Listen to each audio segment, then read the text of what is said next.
Thanks for tuning in. This is Sweet Cyclists. Today we're going to be reviewing the FLR Defender winter cycling shoe.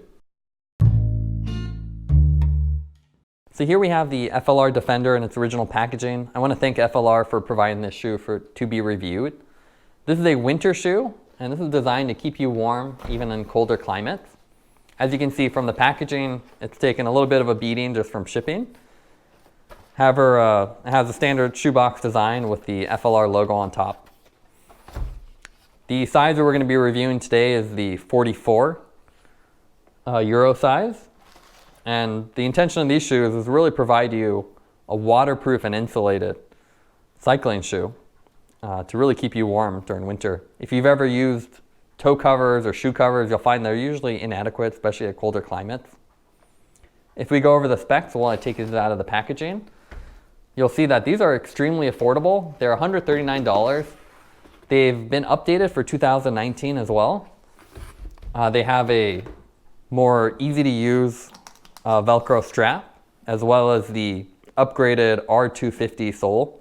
They're available both in the road cleat version with the 3-bolt compatibility, as well as a mountain bike cleat version, which is really great to see. Typically, winter cycling shoes are always limited to mountain bikers. It is both waterproof and insulated, using a multi-layer design. On the inside, you have a fake fur footbed, and then you're surrounded by a fleece insulation, as well as a synthetic leather on the outer surface.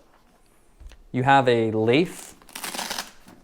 Open it up for you. You have a nylon lace fixture system, closure system here to tighten your foot, and then the velcro to secure it on the outside. In terms of what comes in the packaging, pretty basic. You get some informational cards on the shoe that tell you a little about FLR and the Defender shoe itself.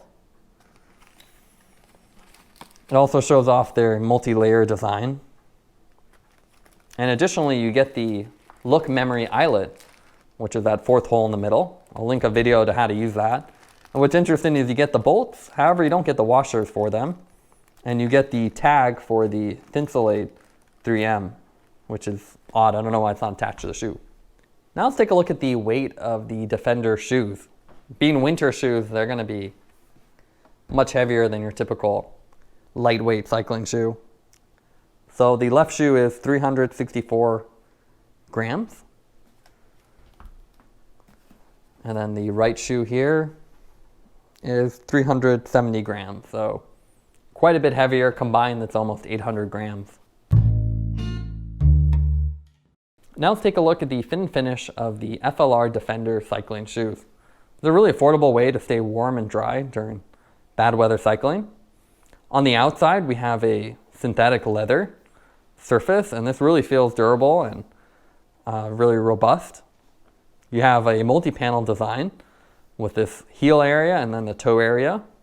FLR logo on the back and reflective elements on the side, which is a great touch. It's also very flexible still. You can see it conforms to you rather than being very stiff. It's quite a bit wider than your normal shoe. I would still describe the fit similar to like a city shoe. It's more narrow toe bed. However, due to the multi-layer design, the overall width of this is quite large. I actually found this to rub against my cranks, so you have to be very careful about where you place the cleat. You have this nice waterproof cover here, this Velcro, which has been updated for 2019, and additional reflective elements on the back. This is the neoprene cuff here, and you can adjust that by this separate little Velcro portion to make sure it's tight. If you are riding in the rain, I highly recommend using waterproof pants that extend below the shoe, or waterproof socks, as socks are a really easy way to get wet. Even if the shoe is waterproof, it will go down through. Also note the ventilation hole here does not appear to actually be open, which would be pretty terrible for waterproof reasons.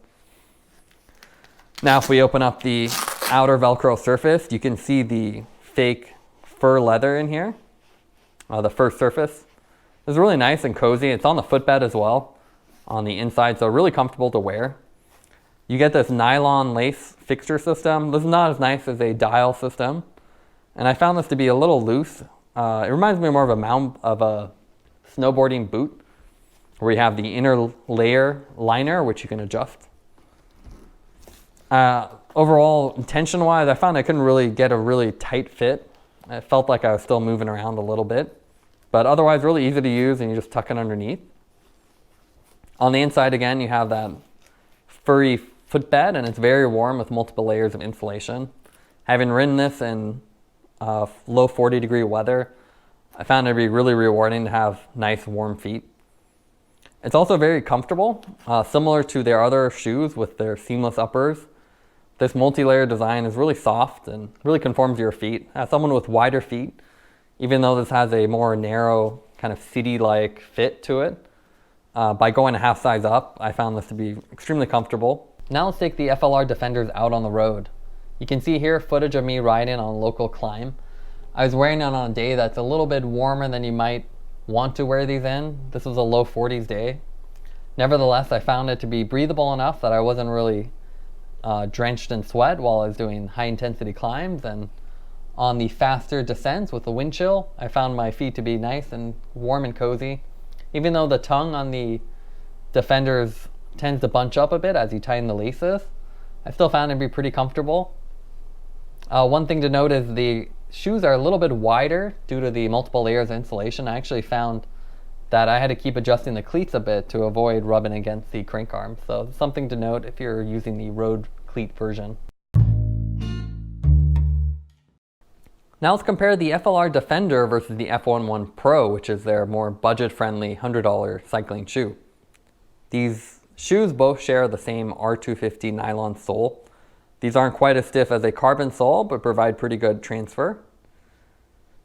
And you can see overall, design-wise, very similar form factor. However, with the Defender, they've really added quite a few layers of insulation and waterproofing to make it more pleasant during winter cycling. All the vents and perforations you see with F-11 are gone. And instead, you have this nice synthetic leather exterior. You get the same comfortable feel. It's nice flex to it. Again, feels a lot like a knitted shoe. It conforms to you instead of having a multi-panel design. Fit-wise, I found these to be very similar. They're more narrow, similar to like a city shoe. And as someone with wider feet, what I've done is I've just sized up by half a size and found that to be very comfortable.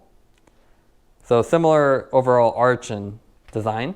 However, with the Defender, they've really added quite a few layers of insulation. As a result, it's a wider shoe and quite a bit bulkier. This is about 280 grams, while this one is, as we saw, almost 400 grams. But overall, they use a very similar approach. It's very subtle. You don't have a bunch of graphics everywhere. And at least with the Defender, you get a lot more reflective elements. Right, now let's give the FLR Defenders a final rating. In terms of design, I would give it an A-. The multi-layer design gives you the insulation and warmth you need, as well as the weatherproofing for those wet weather days. The closures, I would give it a B+. I'm not a fan of the lacing system, and the Velcro straps are a little bit cumbersome, even though they've been improved for 2019. Also, the tongue tends to bunch up a little bit, so you do have to be careful when you're lacing it up. Comfort-wise, I would give it an A-. It's very comfortable. There's no pressure points or any interfaces on the inside with that furry footbed. But again, due to the closures not being quite as tight, I can't give it an A. Overall though, in value, I definitely give this an A. At $139, it's pretty hard to beat. You can spend almost this much in just shoe covers to get something that'll give you waterproof and insulation. Thanks for watching the review. If you enjoyed this review, please consider subscribing to support the channel. You can follow us on Instagram at The Sweet Cyclists, as well as our website at thesweetcyclist.com for additional content. This is The Sweet Cyclist reminding you to enjoy the ride.